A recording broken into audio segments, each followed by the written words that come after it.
Okay, in this video we're going to finish up our Microsoft PowerPoint presentation.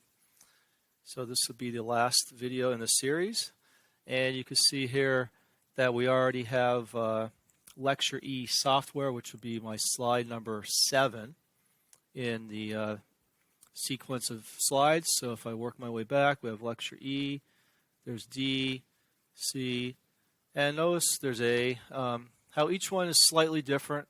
So we presented throughout the series of videos different ways of making your slides look a little bit different, and especially in this slide we have a little bit of an extra large font, kind of stands out a little bit more, made the font size a little bit larger and also different in my text, and I have a nice picture here that kind of blends very nicely with everything else. I have one more slide to add, so I'm going to do my right click, new slide, and I'm going to go ahead and change the layout of this. I'll do title and content, change layout, and this is where I would put my works cited. If you were working on a presentation and you want to list where you got your material from, you really want to end your slideshow with documentation. So that number slide 8, notice down the bottom of the status bar, 8 of 8, is going to be it. So that's going to be it for my slideshow as far as creating it. So you can see if we scroll up through the thumbnails, we can see the large slide in the middle. I think we're pretty much ready to add the final touches.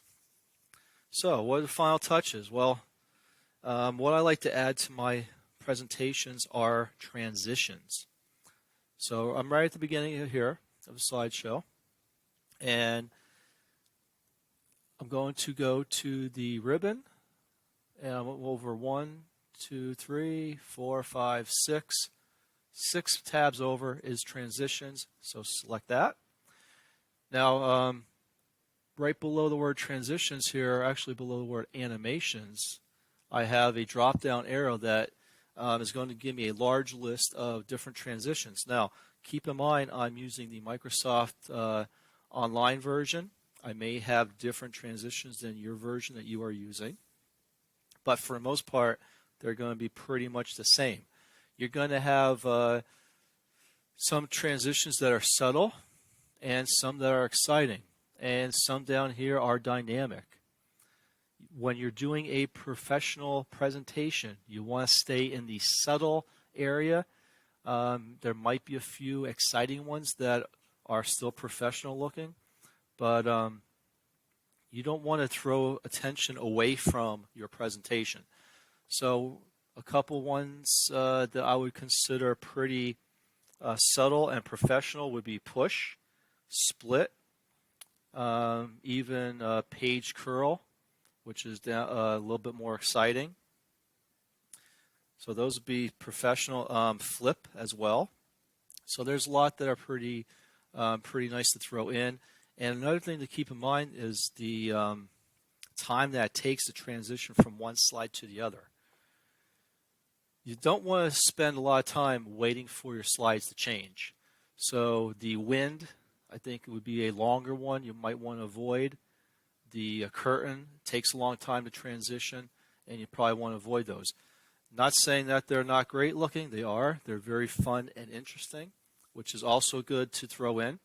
So it really depends on your audience. If you have a fun young audience, you may want to stay away from the subtle ones and throw in the airplane, throw in the origami, throw in the crush.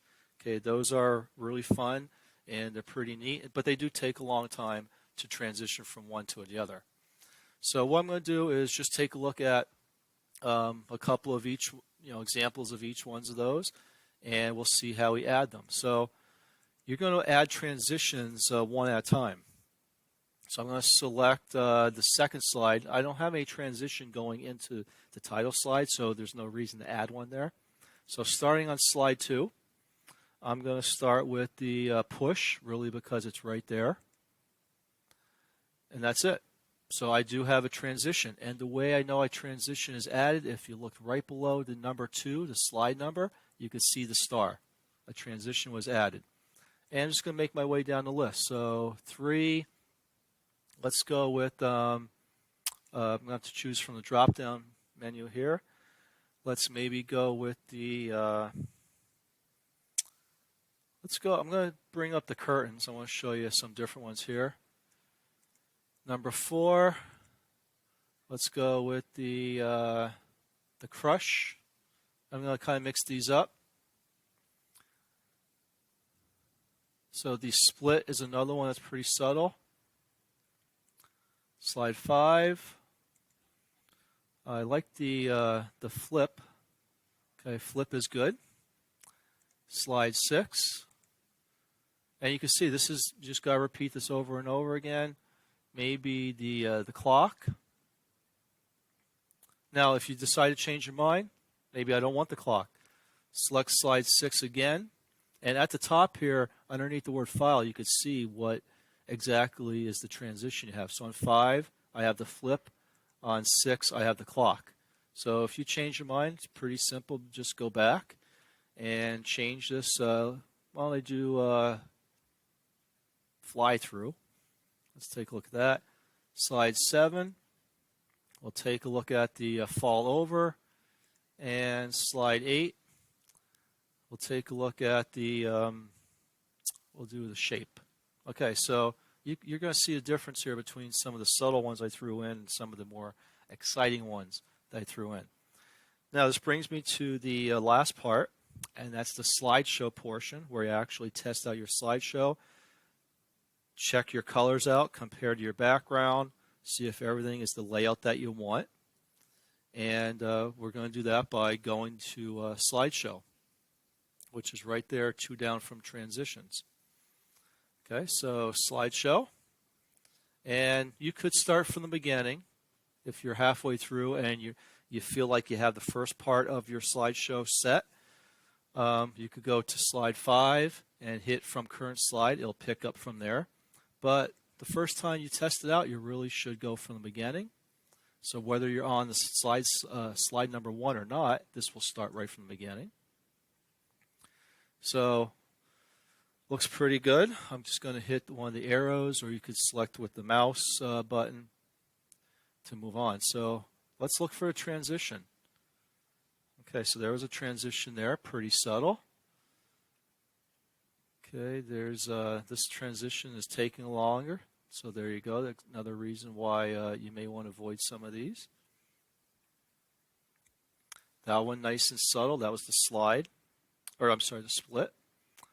There's the flip. I like that one. It's a little bit more exciting, but it was quick. Okay, so you can see we do have some pretty neat ones. Oh, there's the fall. Okay. And once you get to the end, just hit one more time, and you got experiment, see what you like, and pick the slideshows that fit your audience the best. So again, transitions. There you go. You got a large amount. The curtains did take a long time.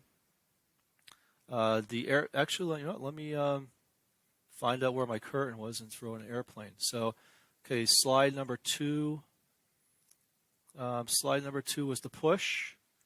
Slide 3 was the curtains. I'm going to change the curtains to the airplane. Slide 4 was the split. That was pretty subtle. I like the flip. The fly through. Let me change the fly through. I don't know. I think I did crush. Let me do the crush there. Fall over was pretty neat. And the shape was at the end. I probably really don't need one at the end. So if you change your mind, go up and select none. And notice how it's gone. So the slides with the transition are going to have the star. Okay, so one last slide through here. We'll go to one last try. Go through a slideshow from the beginning. And we'll make this a little quicker. We know what we're looking for. So nothing there.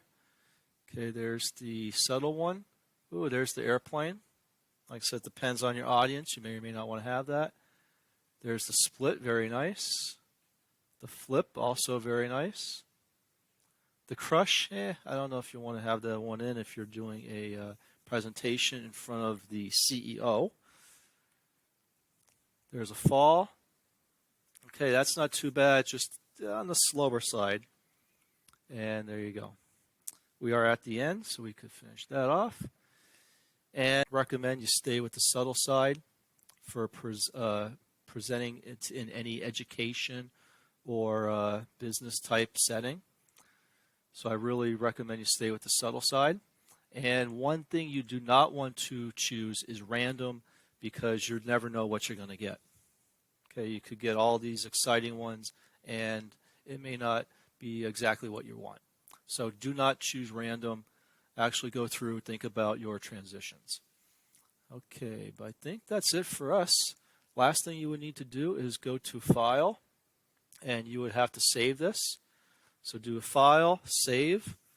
Make sure you save it somewhere on your computer. Make sure you save it with the name that you're going to be able to find it, and in a location that you're going to be able to find it. Okay, so once you do File and Save, make sure you can find it with a good name and a good location. But that wraps up this series. Hopefully this was enough information for you that you could go ahead out and create your own PowerPoint presentation. Until next time.